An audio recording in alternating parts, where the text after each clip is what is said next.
Welcome to the Recovery Toolkit Podcast. I'm Richie. I'm going to be your host. Throughout the series, we're going to talk to a range of different people who will give you tools and tips to help manage your recovery. The podcast itself is being brought to you by Epic Restart Foundation, who are a national charity who support people to rebuild a positive life after gambling harm. Welcome back to the Recovery Toolkit Podcast. I'm Richie and I'm your host. Today, we're joined by Malcolm. Hello. Malcolm, thanks for joining us. Let's see where this conversation goes. Quite, intrigued to have this conversation with you. For those that know my journey will know alcohol was a big part of my journey. And when I come out of rehab, I was told to go to 90 meetings in 90 days. And you were pretty much in all of them meetings at the same time as well. You're the first person when I walked into AA that actually came and spoke to us. So I'll be eternally grateful for that, because without people like you putting yourself out there and talking to people, then newcomers probably wouldn't come back, because it's quite a daunting thing to do, to walk into a 12-step fellowship meeting sometimes, especially when you're on your arse. You think your life's falling apart and you don't know where to turn next. So for that, I will be eternally grateful. And it's great to have you on the podcast. I've spoken to loads of people in recovery, and you've been one that's been around for the whole journey of my recovery. So let's delve into who's Malcolm. Tell us a little bit about, where you come from, and how you ended up to be in recovery. Okay, cool. Well, first of all, thanks for having me, and thanks for the nice things you just said there. I'm getting better at taking compliments. I don't know why the compliment wasn't there, but you can have it. So my very first indication that there might be an issue it was drink originally, and I thought that's all it was in my early 20s. Instead of ending up in the rooms, I was ending up in hospitals quite a lot, taking overdoses, getting looked at by nearly sectioned a few times, Ward 16 in the RBI, I think it was, or Recovery in one of them anyway. And then it kind of just escalated from there. I would have periods where life seemed to be going okay, and I was back on track and kind of dealing with life all right. And then, yourself, it just comes at you in waves, doesn't it? And it always led to the point where I was completely unmanageable. Didn't know how to even function at the most basic level. Scared of my own shadow, unable to hold down or maintain any sort of relationship with anybody, whether it be a friendship, whether it be a romantic relationship. Just really isolated. And a lot of that did originate from childhood. I try not to talk too much about my childhood today, because I don't really think it's got that much of an impact on where I am now. It took a long time to get there with that, and there was a long time where it was quite easy to blame other people, things, places for the way I was, rather than looking at myself and what I can do about it. I think I'm pretty much at the place now where I think the solution lies within us. So if I've got a problem with, whether it be with a person or whatever, then it's my reaction to that person, not the person itself. Whereas I think a big part of my first introduction to 12-step fellowships was I was still blaming my parents for quite a lot of it. My very first share in the AA meeting lasted about 45 minutes, and I think I got up to the age of 15 where I was still talking about my parents and how much crap they'd put me through, and it's less much about them today. It's more about me and what I do rather than that, So can we take from that the trauma? Yeah. Underlying trauma absolutely. is kind of the thing that you were trying to escape with alcohol. Would that be fair to say? Alcohol became a bit of a solution for you? Yeah, to the pain you found yourself in? I kind of look at it as I abused alcohol to begin with. Mm-hmm. It did a thing for me, and then ultimately it just didn't let me move past that. And I always, anytime I tried to add value to my life, whether it be getting into a relationship or going to college, studying, getting to university, it would always come along, and the low self-esteem, the lack of confidence, and then I'd add alcohol back to the mix, thinking that it would make it okay, and then it just got out of hand, where that became the priority rather than studying and stuff. Yeah, and very common. We see all the time. Yeah. People in recovery, underlying trauma, underlying issues, adverse childhood experiences, all that sort of stuff lead people into in active addiction, basically. And that's the simplest way. And, you know, people talk about addiction being hereditary. People talk about it being in your genes. People talk about all this different stuff. I'm not sure if it is. Like, truthfully, this is my opinion, nobody else's. Yeah. But my opinion is, I don't believe it's in our genes. I believe generational trauma is a thing that generally that's what's passed down.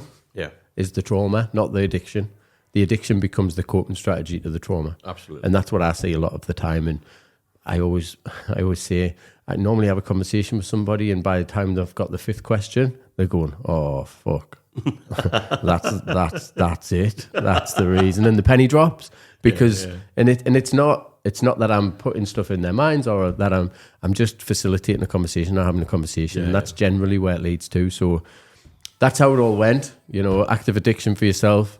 I imagine it's like everybody else's story, chaotic as fuck, and then eventually you get to a point where you go, I can't live my life like this anymore, and change forever, and then it's dead easy. Happily ever after. And it's happily ever after. Is that not your story, Mal? No, not quite. No. I get why people kind of. I've always wanted to have a label as to why I am the way I am, whether that be my parents' fault, with some upbringing or hereditary or whatever. But the way I try to look at it now is, it's like I'm standing in the middle of in the woods and there's a forest fire, and I was standing there trying to figure out what started the fire.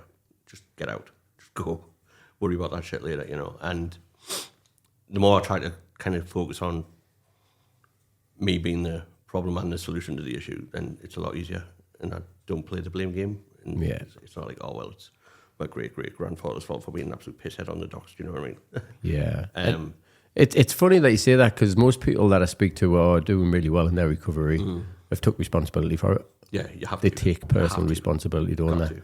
I think where I see a lot of the blame sometimes isn't generally, it's either from people who are still struggling or it's from people who are affected by somebody else's gambling or drink or drugs or whatever it might be. So, yeah, and speak to the people that are in recovery from drugs, drink, gambling, whatever it might be, they have to take personal responsibility. Yeah. Yeah. So when you took personal responsibility, try to take personal responsibility. Not quite sure I have yet. Yeah. Even in the very first time, what did that look like? Where did you first go for help? So I got to the age of about 23, 24, and I left school with no qualifications. I was completely on my backside, didn't have any idea of what I was going to do, what I was going to be, how life was going to pan out. And I managed to pull it together for a couple of years where I studied really hard, got through college, got some decent grades, got a place in university. And then it was like I'd reached that goal, and it's like, what do I do now? So I'm here, this is where I wanted to be, but I didn't have a plan after that. And then obviously student life, freshers week turned into freshers, I continued drinking, missing classes, turning up late, turning up drunk, you know. And after I got through year one quite easily, because I think I am quite an intelligent bloke. Year two was a bit of a struggle because there were some classes I just didn't turn up to at all. There was one where I sat down for the exam paper and I looked at it and I hadn't been to a single one of the lessons, and I meant to do an exam on this thing, and I was like, I was completely out of my depth. And instead of reaching out and asking for help, I did what pretty much I did all my life. I ran away, couldn't face it. So I jumped on an airplane and went to America and lived there for about 5 years. Got married quite quickly within a couple of months. I met her online. I found going online and chatting to people a lot easier because they wouldn't be able to see this. They wouldn't be able to see me. I hated myself so much. And met this girl and flew out there with my student loan because that's a sensible thing to do. And then a couple of months later, we're married in Vegas, which is a completely reasonable, sensible thing to do. But by that stage, I was already drinking heavily again. It was every day, litres of vodka, litres of whiskey. I don't know. I don't think she realised how bad it was. I don't know whether she thought she could fix it or whether she thought it was just a thing because I was up late and all that kind of stuff. But it got quite chaotic while I was out there, and it got to the point where, sorry, I think if I hadn't have left, then I don't think I'd be alive today, because my behaviour was just so out of control, and my relationship with her had broken down completely, and we had 3 stepkids who were absolutely wonderful, but I just didn't have any connection with them. I couldn't even look after myself as an adult, never mind try to be an adult towards the kids, and they were all teenagers, so that was quite chaotic at times as well, because obviously they had this weird English drunk guy in their house who was meant to be their mum's husband, but wasn't acting any of those parts. So I came to the decision that I needed to come out of England, because it just wasn't going well. And we all have those moments of clarity where there's a window of opportunity to kind of do the next right thing. And if you either seek help or get to a meeting or whatever you do, you've got to do something. If you leave it, it'll dissipate as quick as it came around. And I think that moment of clarity probably lasted until I got to the airport, come back to England, and then I had a couple of beers and everything was fine. And it was the wife's fault, it was the family's fault, it was the stepkids' fault. Just going back to type, blame game. It was so much easier than looking at me, And it was in about another year, once I got landed back in England, of not having anywhere to live, kind of losing whatever friendships I had, destroying them completely because they were just sick and tired of me. And it just more chaos, And I ended up getting offered a place in a treatment centre. And I went. I wasn't sure what it meant, what it was all about. I didn't know what being an alcoholic was, didn't know what being an addict was. And when you turned up at this treatment centre, Mal, was that because of the drink, or was that because of the drugs? Was it because of both? The drink. It was mainly the drink, yeah. So you were identifying, would you say, as an alcoholic at that point? I was told I was an alcoholic. I was told I was an alcoholic. But you weren't actually bought into the... I don't know if I bought into any of it. Yeah. I didn't see how stuff written in a book could help me. I was far more complex than that. I needed far more kind of psychotherapy, whatever, to figure this one out, So that treatment centre was 12-step based? Yeah, it was 6 months residential. Yeah. And, I got out of there and a lot of it had sunk in. There was bits that didn't. I didn't realise I needed to build connections up with people. I think that's one of the things I've struggled with since being a kid. Building and maintaining friendships and connections, like meaningful ones, I can do the small talk. I hate it, but I can do it. But when you're actually talking about the nitty-gritty stuff... I can't. I can't stand it. I can put this mask on and kind of get through it, but the nitty-gritty stuff and actually investing time and energy in somebody else, I've always found really difficult to do. So when you come to 12-step meetings and stuff, that's a huge part of it. And I just couldn't get my head around that. And I still had loads of resentments and anger in myself, in my family, it's just life. I always thought life was just too tough, and I just didn't know what to do with it. And I think I got to about 11 months at that stage. So you'd done the full 6 months in the treatment centre? And I came out. And then you came out, and then what did life look like then? Like meetings? Yeah, I was meetings. I was going to 2-3 meetings a day. I was well invested in what looked like working the program, but I wasn't actually doing it, if that makes sense. How common do you think that is in 12-step recovery? A lot. It's easy to hide. So easy to hide. I spotted a mile away today, and that's not me being arrogant. It's you spot it, you've got it. I've done it myself for so many years. What I would like to say I try and do if I talk to somebody who I see kind of going down that road, I try to kind of tell my story a bit, and hopefully they identify, and if they do, then they can change that around, I see so many people now, Mal, to go, oh yeah, I'm going to a meeting, I'm doing 3 a day, I'm doing 2-3 a week, I'm doing however many meetings. Yeah. And I go, what are you doing outside the meeting? Oh no, that's me recovery. It's not one. It used to be, but it's sad. It's sad that they believe. It's not sad. It's just where they are in their journey, and that's respectful to them. It's not. I don't mean sad as in like in a disrespectful way. I find it sad that people feel like that's all they have to do. Yeah. And I was probably one of them in the very early days. I sat in meetings telling everybody I'm honest, I'm this, I'm that, full of shit. That's the reality was. When I look back now, it was just I'm at a different place with a different level of honesty, with a different level of everything in my life. But if I went to 3 meetings a week now, an hour a meeting, say, I would have to do 3 times that outside of the meeting.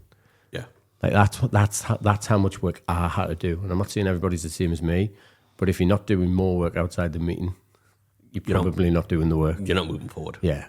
It's yourself. It's a different reality, isn't it? for that period of time where you're going to 2-3 meetings a day, every day, week in, week out, you know. What I will say on that, though, it serves you. Oh, it does. It serves you in that period because it keeps you safe, doesn't it? Yeah. Keeps you out the pub, it keeps you safe, it keeps you out your own head. And if you don't know anything else to do, then do that until something else comes along that serves you. I think you've got to be proactive in that as well. You've got to look for things that you want to try out, you want to try and do. You can't just sit and wait for stuff to fall on your lap because it doesn't, you know. Really? No. I wish it did. But I'm going to meetings. But I think that was my attitude, you know. Well, I'm not drinking. I'm going to meetings. I'm doing service, so therefore I'm well, right? And I wasn't. I didn't know how to. On that, before we go on, you said I'm going to meetings doing service. What does that mean?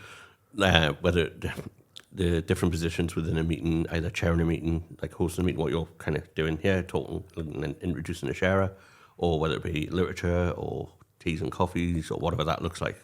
You've been actively part of the meeting. Like volunteering. Yeah, kind of volunteering. Yeah. And why is that important?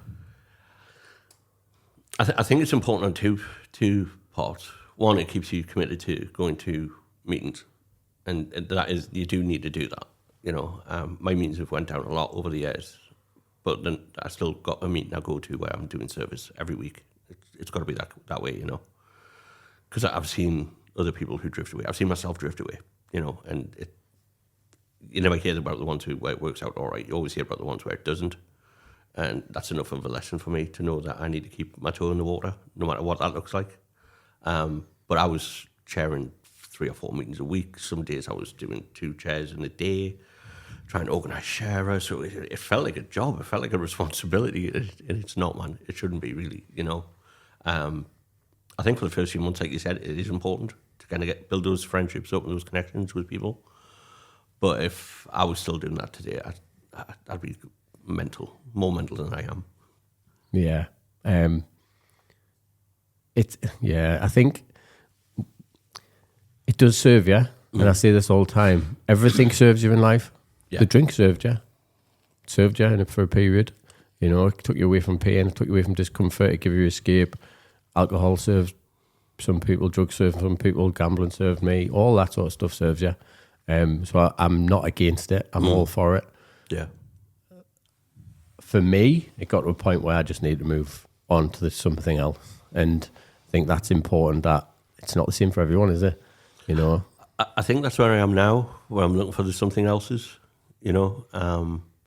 I think I've tried different extremes of that over the years. I know you'll remember personally, like a few years ago, where I started traveling a lot. I didn't realise I had to live within my means to do that. But I enjoyed going away on my own. I enjoyed my own company for the first time ever. You know, I could actually get on a plane and go somewhere and just be me. And nobody knew me, nobody cared. And I just got on with what I wanted to do. And I felt safe in doing that. But the downside of that was I was ended up spending a load of money on holidays I didn't really could afford or need, you know. So similar behaviour, but just in different, putting the energy into something different. Yeah. Yeah. And eventually the money ran out and the self-worth disappeared a bit, and I just ended up back in the same place again, where I was just hating myself again, you know. And this came in a period of abstinence?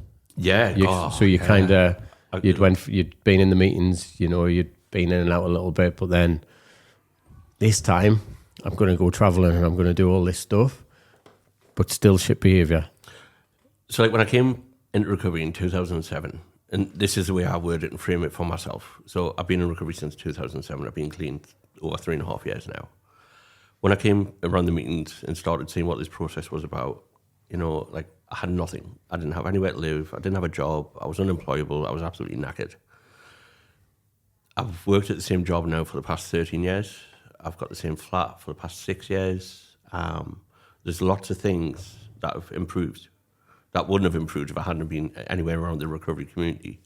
And they've added value to my life, but it's been that last bit that I've always struggled with, the internal stuff and living with me and dealing with me. And I think I'm in a better place with it today than I have been, but there's still a long way to go. Yeah. You know, and... What did you say, 2007? So nearly 20 years in recovery. Yeah. You know, obviously, like you've said, you've had periods of abstinence in that. You've had periods of lapse. You've had full-blown relapses. Yeah. You've had it all. you've had it all, but actually by being in recovery since that time, your life has progressively got a little bit better. Yeah, absolutely. What about the lapses? Worse. They got progressively worse. Yeah, and that's a reality of addiction though, isn't it? It is. And I think it's important we have a conversation about that, because some people might go, oh, well, I can drink sensibly, or I can, use drugs recreationally, or I can have the odd bet. But the reality is the lapses generally take you straight back to the place that you left the previous time at some point. I think with the drink, what it did was, whatever self-worth I'd built up in kind of trying to stay in recovery and get in recovery, that just disappeared overnight. It just went, and it went back to the... I think that's shame and guilt. Oh, that drives that. Yeah, absolutely. The woe is me, and everyone's out to get me, and life's just really difficult, and that came really fast. I think health-wise, I've seen other people who come in the rooms and they go back out and they never come back and they die. It never felt like that was going to be the end. My biggest fear when I came back into recovery this time around was that monotony, that Groundhog Day was going to be my reality for however long it lasted. Yeah. And at that point, I had a partner. We'd been together a couple of years. That was chaotic. We were both using, drinking. My brother had come back into my life. And it was bizarrely just after the takeover. So I got to celebrate that with my little brother, who was an absolute nutcase for Newcastle, and he used to queue in the middle of the night to get tickets for the Derby games back before there was internet ordering and shit like that, and we saw that happen, and we're both still drinking together, and it was the Tottenham game after the takeover. We ended up in a stupid argument over who'd bought more rounds, and I was like, this can't be my life. It can't be, By that stage, I'd realised he was getting quite ill, and I'm the big brother. I'm supposed to know better. And I knew this stuff worked, man, and I'd seen other people coming in around the time I did originally and subsequent tries afterwards, like yourself, like others within the rooms. And I saw this stuff could work. I just couldn't figure out why it wasn't working for me. And I knew I had to try again for him. And that was my motivation about coming back, and bizarrely, it wasn't how it played out. But would I change it? No, I don't think I would. Because... the truth is, you can't. No, well, you can't. And I tried to do his recovery for him. I tried to get him into treatment centres. I tried to get him a sponsor. I tried to introduce him to the right people. And it's just, every time I tried, it backfired. And then I could see how frustrated other people must have been with me over the years, And the more I tried that with him, the more I pushed him away. And ultimately, I just celebrated 3 years in October last year. Well done. On the Saturday. And on the Monday, I was on the way to a meeting, and I got a phone call saying that he passed away, 39-year-old. And he'd had a heart attack due to excessive drinking. We hadn't spoke for months at that point, and I felt the feeling like I wanted to run, I wanted to hide. I didn't want to do this, Yeah. I didn't want to recover out loud or anything like that. I just wanted to disappear. But there was that voice in the back of my head, that was like, pick up the phone, get it with me. You know what to do it. And the next few weeks were a little bit iffy. In the fact that I was just numb, every time I opened my mouth, I just burst into tears, and then the thoughts come in your head, oh, people are sick and tired of me hearing about Craig, about me talking about him, about this, about that, about other. The truth is, my whole family have had a really dysfunctional relationship since we were all kids, and I don't blame any one of them for the way I've turned out now. There was a point in my life when I turned probably 16, 17, 18, I was living on my own, doing my own thing. I had choices. And a lot of the time I made the wrong choices and did the wrong thing and didn't seek out help and didn't seek out advice. And that's down to me. Do you know what I mean? So I just knew I couldn't be angry.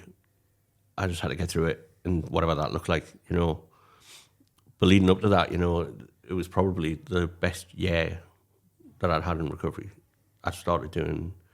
So what was different? And I know you were going to go out and tell that, but multiple attempts at recovery, you know, keep Yeah. coming back, life kind of getting a little bit better each time, and then a bit of a lapse taking you a few steps backwards. There's a massive message in that, Malcolm. Do you know what I mean? Like, Yeah. even if you don't get it, try again. Just keep going. Keep going. Keep trying. I mean, I've sat there in rooms and I've looked at other people who have maybe came around when I was here 18 years ago or 10 years ago or 5 years ago or whatever. And I've sat there in complete envy of them, jealous as hell. Why can't I get what they've got? Why can't I do what they're doing? And the truth of the matter is I wasn't really trying, or I wasn't giving it 100%. You weren't doing the work, Malcolm. I've never heard that before. But that's the reality, isn't it? It is. That's the reality. And I thought it was something like an educational process, the work, and it's not. It's about looking at me every single bloody day, and it's about, when I get that uncomfortable feeling inside, identifying what it is and trying to sit down and figure out what I can do about it. Whether that means I have a conversation with my therapist, whether I have a conversation with my sponsor, or whether I have a conversation with my best friend, whatever that looks like, just do it. Just get it what to do with, because it's going to happen one way or another. And, you know, I haven't got time to be kind of in on myself and angry now. I just can't do it. You know, if a situation comes up, yeah, I can get upset about it. But I've got to move into that place where I'm trying to figure out the solution to it rather than sit in the problem, because I did that for so long and it didn't work. I always tried it Malcolm's way and it didn't bloody work. What have been some of the solutions for you, Malcolm? What are some of the things that are working for you this time around in your recovery that you've put yourself into? Or so this is called the Recovery Toolkit. Yeah. So what's the tools that you use now in your recovery that's helping you? People are a big part of it. And I thought I would have to have like big, huge groups of friends that I just hung out with all the time, and it would like skip around in fields of flowers and whatever, you know, and it's not.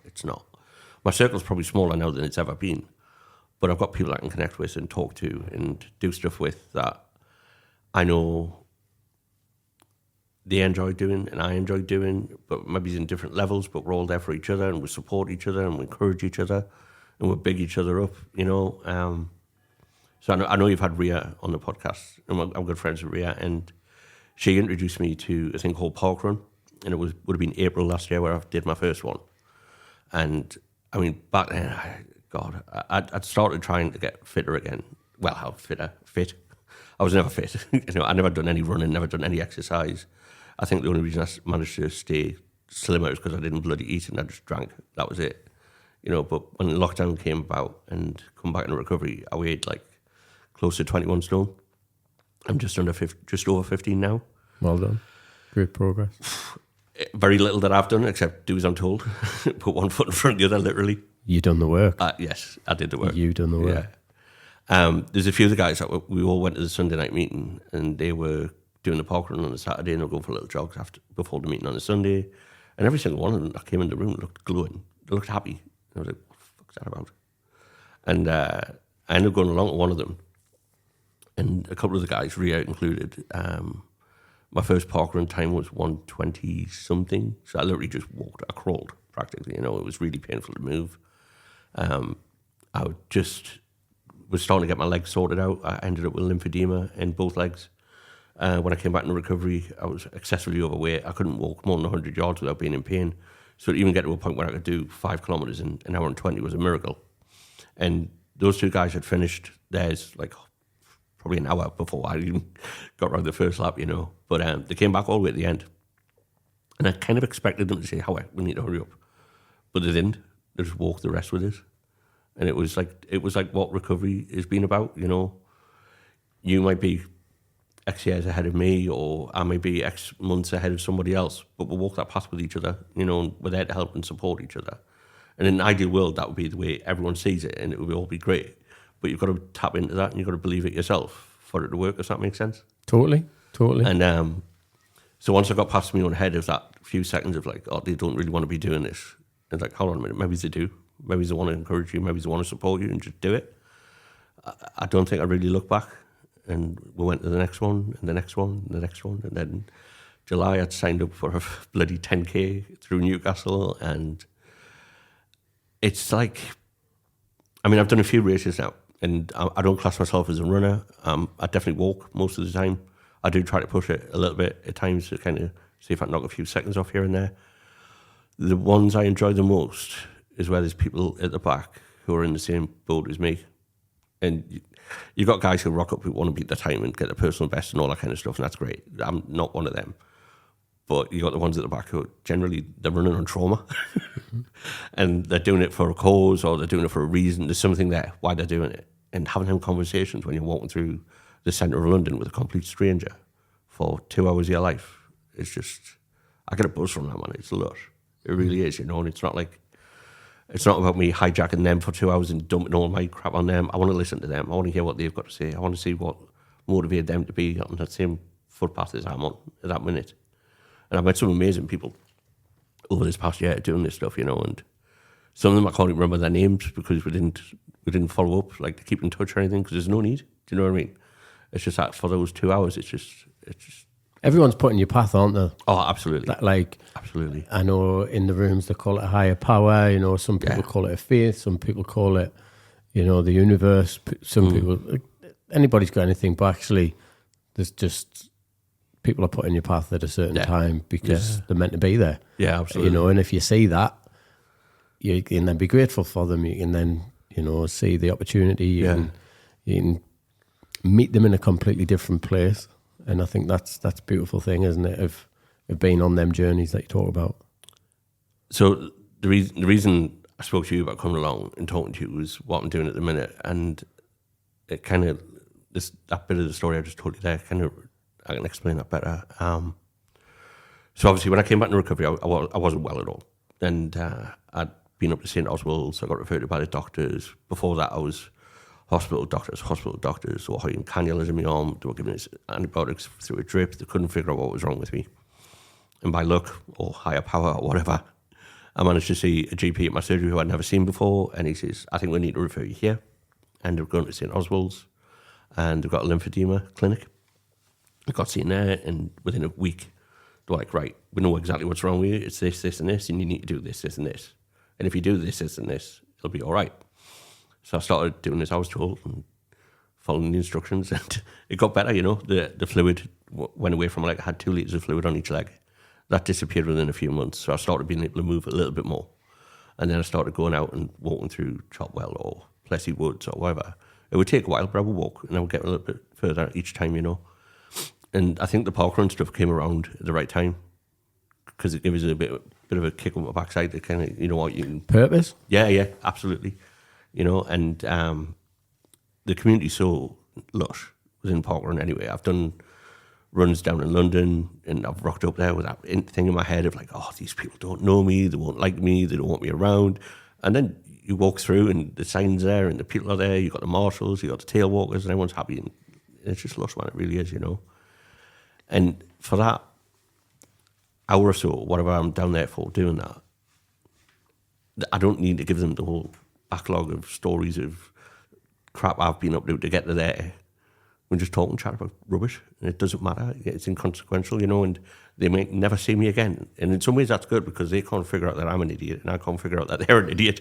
So I just leave with this happy, positive vibe every time I turn up, you know what I mean? It's good. It's nice. I love it. Like, I've watched the journey. I remember when I was in the rooms, you were asleep for half of them.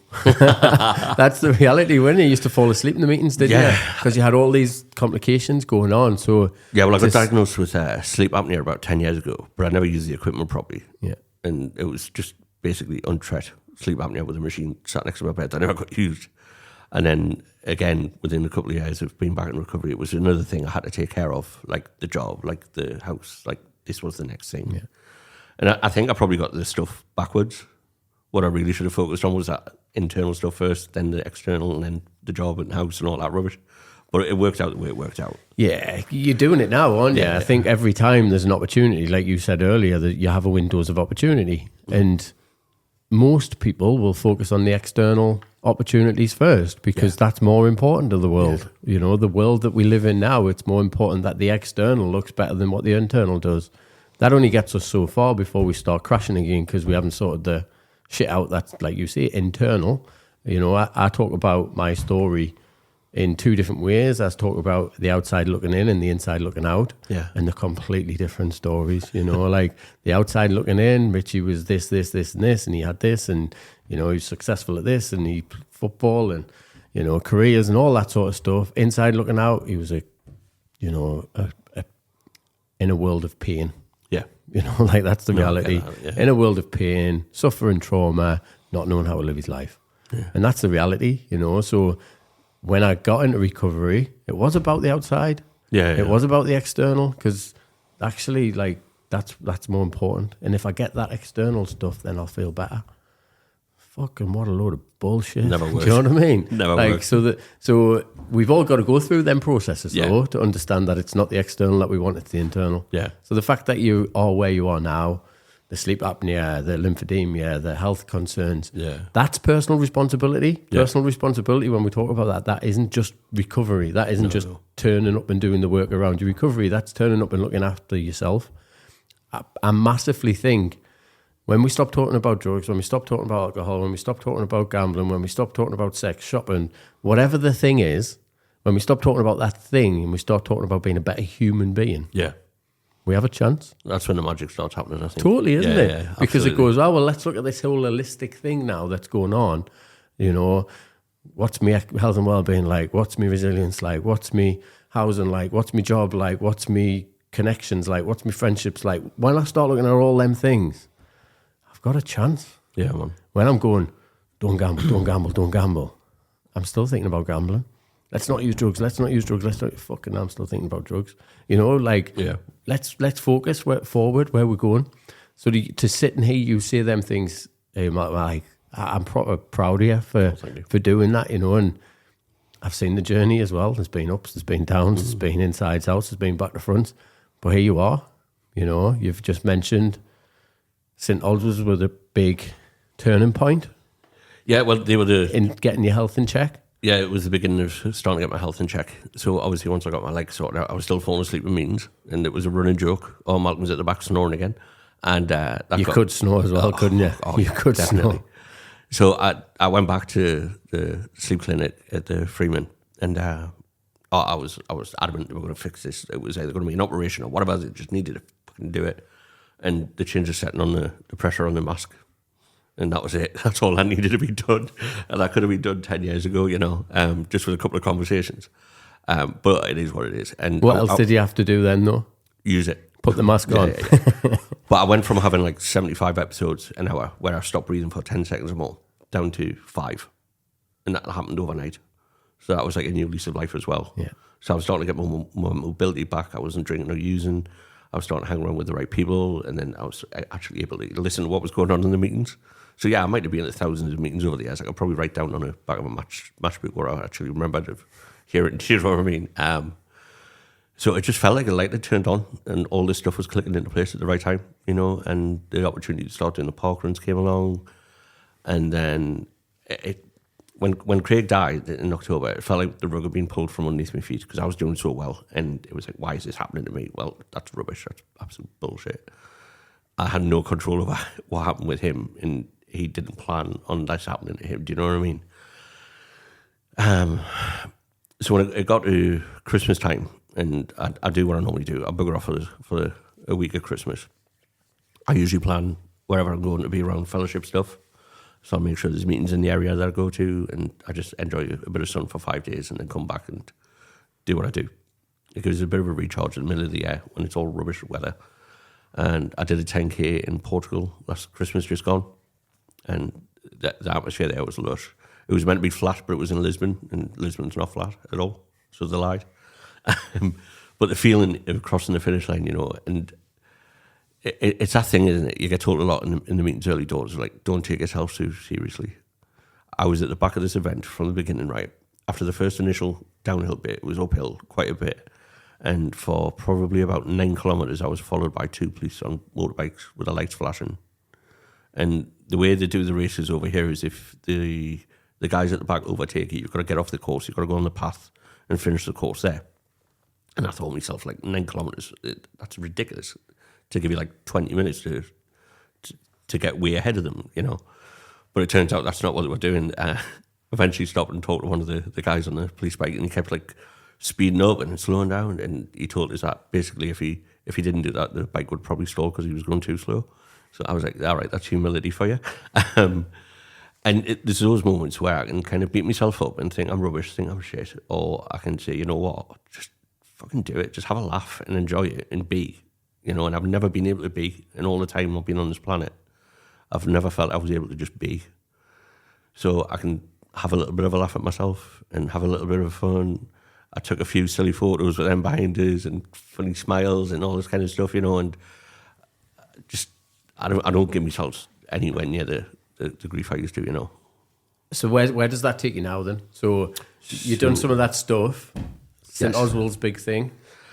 Yeah, so I'm a big thing about I've got to pay it back. All these people have helped me so bloody much. What do I do in return? It's not just about doing service and meetings. It's got to be, for me, it's got to be bigger than that. So I initially did a 10K down in London last year, raising money for Parkrun, because obviously it is a charity. They run the events locally, usually at a loss, trying to get all the stuff together.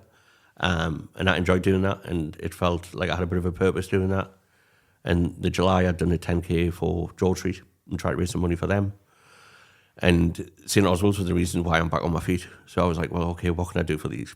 And like you said, you know, typical addict, you don't do things by halves. I decided to set myself a challenge. I think I saw some of you guys doing like bloody the wall and ultra marathons and stuff, and I thought, that's never going to happen. But I can break it up and I can do bits of that in a period. And the idea was to do 10 different 10Ks in 10 weeks. That pattern's changed dramatically due to there was a couple of events got cancelled. I had to rejig a couple, so it's probably more about 11, 12 weeks, but it's still 10 events quite quickly after each other. So I'm halfway through that today. I've done five 10Ks in 28 days. I've got a couple of weeks break before the next one, and then they're quite quick after that, towards the end. And I'm raising money, obviously, for St. Oswald's Hospice and trying to give a little bit back, you know, and a bit of awareness, a bit of telling my story in the sense that, you know, whether it's your first time in the rooms, whether it's your 20th time in the rooms, don't give up. Just keep coming. Just keep doing it. Didn't think about, well, I came in with that guy and he's like 5 years down the road and he's got a wife and kids and lush job. That's not where you're going to be. It's all right, you know. Once I hit past the age of 40 and I kind of figured out the kids thing was out the window, and it got a little bit sad for a while because I thought I'd just missed that opportunity to kind of like to have children and be a father and all that kind of stuff. But the life I've got today is so much different, and it's still not anything I expected it to be. You know, the people I've met, the journeys I've been on, and the things I continue to do are just mind-blowing. I wouldn't trade a single one of them for any of that. Yeah, and it's credit to yourself for getting to this point. I think, you know, by the time this podcast goes out, you're probably going to have done 7 of the events, raising money for St. Oswald's, cause close to your heart, but do great work. Like, what I'll do is I'll put the link for your events and stuff, your fundraising. So if people do want to sponsor Malcolm, we can put that link in there, and we'll share that link as well. I think you're doing great work. You're doing great work in raising awareness. For me, what I get out of this conversation is keep trying. Yeah. Keep trying, whether that be recovery, whether that be 5Ks, whether that be 10Ks, whether that be, you know, finding your purpose, finding your why. You know, there's a great book from Simon Sinek called The Power of Why. If anybody hasn't read it, you should read it. But actually, when you find that why, it's life-changing, you know, and that why that you've got at the moment will serve you for so long, and then you'll need to find a new why. But actually being on that journey you're on, I think it's great to hear, it's great to see. I love the fact that you've made it a bit of a laugh, and you do some of them interesting pajamas and dinosaur outfits and all that sort of stuff, like, because that's just bringing a bit of laughter and a bit of fun to it. But actually what you're doing is incredible, and it's very inspiring for people. So, you know, anybody that wants to get involved in Parkrun, there's Parkruns all over the country every Saturday morning, 9 o'clock. You can go and take part in Parkruns. And there's just a community there, isn't there? There is. And I think what I love about that is when people get into recovery, they're 100% in recovery. Life outside of recovery is like, there's non-existent, is it? It doesn't happen. What you've done is you've got your recovery, but then you've also found this Parkrun community, these 10Ks, other people doing other things that isn't just recovery. Yeah. There might be some people in recovery that's totally fine, but it's something else. And I think that's so important in recovery, is that people find there's something else. I think when we were talking there, and you're on about finding out what your why is, I think it just actually dawned on me what I think my why might be right now. And it's, I'm not a runner. I've said that since day one. I'm no Mo Farah, and I'm no whoever the other really fast guy is. And and I have no shame about coming last. I get the same exact medal as what you do. It doesn't matter to me one bit. Still done 10K, didn't you? Exactly. But what I love is connecting with people. And I used to be so scared of that. I'll tell you this quick story. Like, I did the Sunderland City 10K a couple of weeks ago, and there was a few of us at the back for quite a while. And I ended up talking to this young girl who, 4 months ago, she lost her son. Yeah, he was 4 days old. 4 months later, she's doing a 10K to raise money for a charity. I just blew my mind. It really did. I wandered through a big part of my life thinking the world was just a dark, dark place, and everything was just rubbish, and it was never going to get any better. It would always end up with a really sad story and just shit. And it's not like that. It really isn't, So I think what being in recovery has given me, other than obviously being sober and actually function, it's gotten rid of that negative film that I had across my eyes all that time, I think it's so important though, isn't it? And my favourite saying, I must have said that 400 times on this podcast if you go back and watch them, because I've got that many sayings, but where your attention goes, your energy flows. Yeah. If you want to put your attention into shit stuff, you'll find shit stuff. If you want to put your attention into good stuff, you find good stuff. That's not as easy to do in practice, but it is that easy. Yeah. That's the reality. And I think you've spoke about some great things that are in your toolkit now that are, what would be your top 3 things in your toolkit? Let's finish on this. What would be your top 3 things that are in your toolkit now to manage not just your recovery, but your life? Number one, it's never that serious. It really isn't. Whether it be chasing down 5 guys in inflatable dinosaurs to try and finish a race ahead of them because your ego gets in the way, and that becomes a meme, or like... I just took so much of my life so seriously, and I just couldn't see the wood for the trees. It was always going to be like just this rubbish outcome, and it was just so easy to think that way. And to try and put a positive spin on it now, it's difficult, but the results are better. Yeah, it's doable. Yeah, absolutely. Simple little mindset shift. Yeah, can massively change. I don't know if you remember the film Seven, with the bit where Brad Pitt's sitting in the bar with Morgan Freeman. And Morgan Freeman's talking about, like, it's easier to go out and steal than what it is to work for it. It's easier to fall into addiction than actually, like, deal with life. It's easier to beat a kid than what it is to raise a kid. Love costs. It's difficult. Life's difficult. But the rewards are so much better than all of that other stuff put together, And I think once I came into the rooms, I realised that a lot of my behaviours were by choice, uneducated choice at the time, but they were by choice. Yeah, and you might have heard us say this before, they're just cool stories, aren't they? Yeah. That's what they are. Yeah, we've created these stories, we've created these narratives that this is why my life is the way it is, blah, blah, blah, blah, blah. Bullshit. Rubbish. Change it. Absolutely. Change the story. Absolutely. And you can change your life. Yeah. Number 2.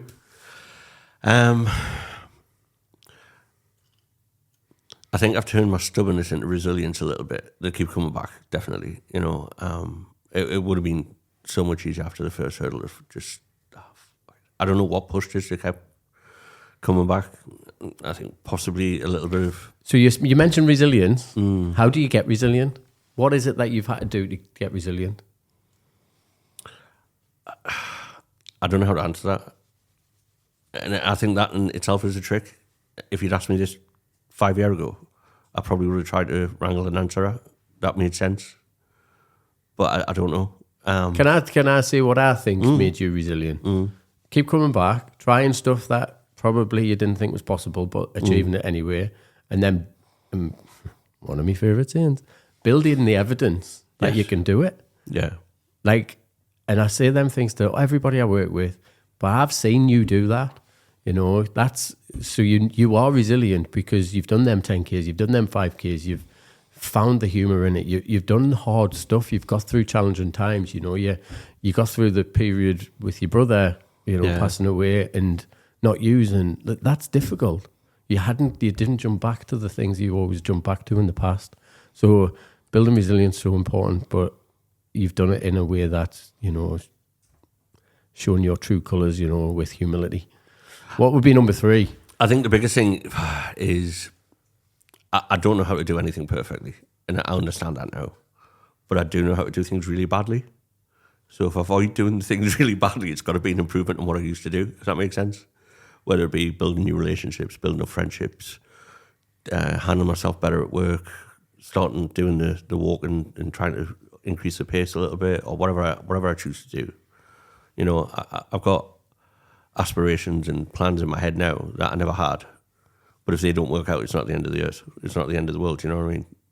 I'd like to start learning a new language. I'd like to learn how to play an instrument. But I'm going to have to put the work in. It's going to be difficult. It's going to be hard. But the rewards will be there if I stick at it. But if it doesn't work out, fuck it, find something else. Love that. When are you going to start learning a new language? After July, when this is over. Cool story. Malcolm, thank you very much. It's been a pleasure to have you on the podcast.